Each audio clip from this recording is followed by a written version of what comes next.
इधर आओ, मेरे से बात करो, मुझे अपनी समस्या समझाओ। आओ, आ जाओ आ जाओ आ जाओ। अरे मार क्यों रहे इनको? इनसे कहिए आ जाओ आ जाओ आ जाओ। मैं बुला रही हूं, आने दीजिए, आने दीजिए इन्हें। आ जाओ बेटा।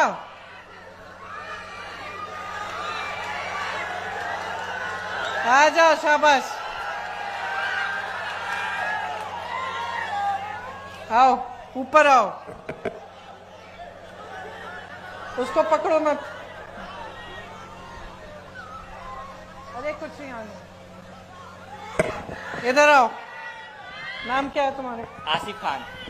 ये देखो, ये है आसिफ, ये बिहार का नौजवान है। लड़ लड़ के वहां से आया मुझे अपनी समस्या बताने के लिए। ये है बिहार का नौजवान जो अपने अस्तित्व को समझता है, अपने अधिकारों को समझता है, जो लड़ता है अपने अधिकारों के लिए, जो समझ रहा है कि इसके साथ क्या हो रहा है आज।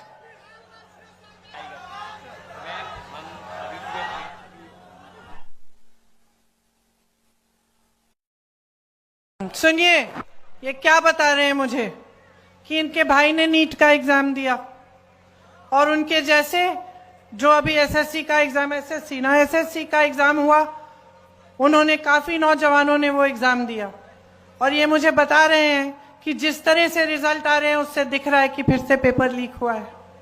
कह रहे हैं कि जब प्रदर्शन करने गए, अपने अधिकार मांगने गए, तो इनको पुलिस ने पीटा,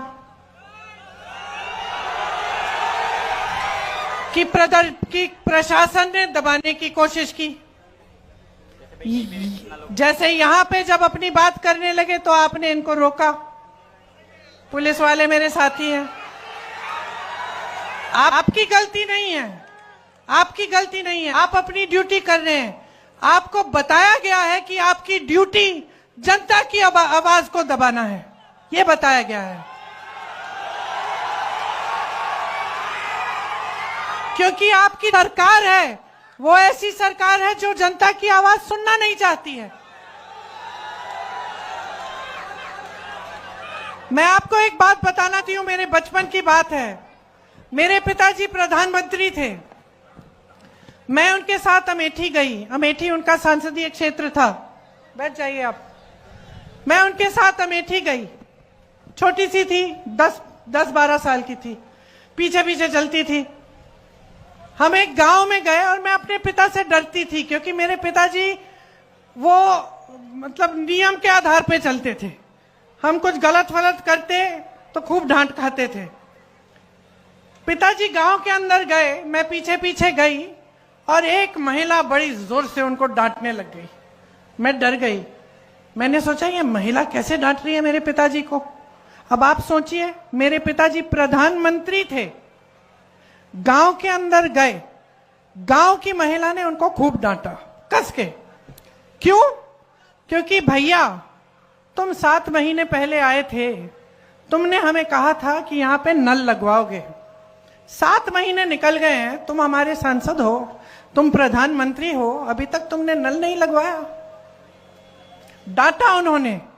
तो मैंने सोचा, मैं छोटी सी थी, मैंने सोचा तो भैया अब तो पिताजी डांटेंगे, तो मैं और डर गई। पिताजी ने डांटा नहीं, डांटा नहीं, प्यार से बात किया, बोला बहन यहां आओ, समझाया कि इस नल को मैंने सैंक्शन कर लिया, इसमें समय लगता है, ये हो जाएगा, ये अगले 1-2 महीने में तुम्हारा नल लग जाएगा। जब हम गाड़ी में बैठे, मैंने पिताजी से पूछा कि पिताजी तुम्हें इस गांव की महिला ने बहुत डांटा, आपको गुस्सा नहीं लगा, गुस्सा नहीं चढ़ा? कहते बिल्कुल नहीं चढ़ा बेटी, क्योंकि ये मेरा कर्तव्य है और जब वो मुझे डांटती हैं तो वो सही करती हैं, उनका अधिकार है, मेरा कर्तव्य है उनके लिए काम करना, मैं उनका सेवक हूं। तो अगर सरकार, देखिए मैं अपने पिता की प्रशंसा नहीं करने के लिए यहां खड़ी हूं, मैं आपको एक बात बता रही हूं, साधारण बात, कि उस समय बड़े से बड़े नेताओं की क्या मानसिकता होती थी। अगर जनता की समस्या है, इस लड़के की कोई समस्या है, इसके साथ गलत हो रहा है, ये प्रदर्शन कर रहा है, अपना अधिकार मांग रहा है, तो ये तो हमारी लोकतंत्र की सबसे बड़ी देन है, सबसे बड़ी मजबूती है, सबसे बड़ी शक्ति है। नेता को इसके सामने झुकना चाहिए, नेता को कहना चाहिए कि हाँ, हम तुम्हारी समस्या को का समाधान करने की कोशिश करेंगे। और जब नेता ऐसा होगा, जब सरकार ऐसी होगी, तब पुलिस भी ऐसी होगी। तब पुलिस आपको पीटेगी नहीं, तब पुलिस और प्रशासन भी आपको पीटेंगे नहीं, वो करने देंगे प्रदर्शन, खड़े रहेंगे। आप अपना प्रदर्शन करेंगे, वो खड़े रहेंगे, आप प्रदर्शन करके घर चले जाएंगे। तो इनकी गलती नहीं है, ये भी अपनी ड्यूटी कर रहे हैं, क्योंकि इनकी सरकार इनको कह रही है कि जाओ दबाओ इस प्रदर्शन को।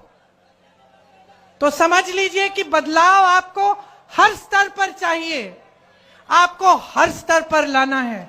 आपको मानसिकता का बदलाव चाहिए, आपको सरकार जैसे चलती है उसमें बदलाव चाहिए, आपको भ्रष्टाचार खत्म कराने के लिए बदलाव चाहिए, आपको विकास लाने के लिए बदलाव चाहिए, आपको अपने भविष्य को मजबूत बनाने के लिए बदलाव चाहिए।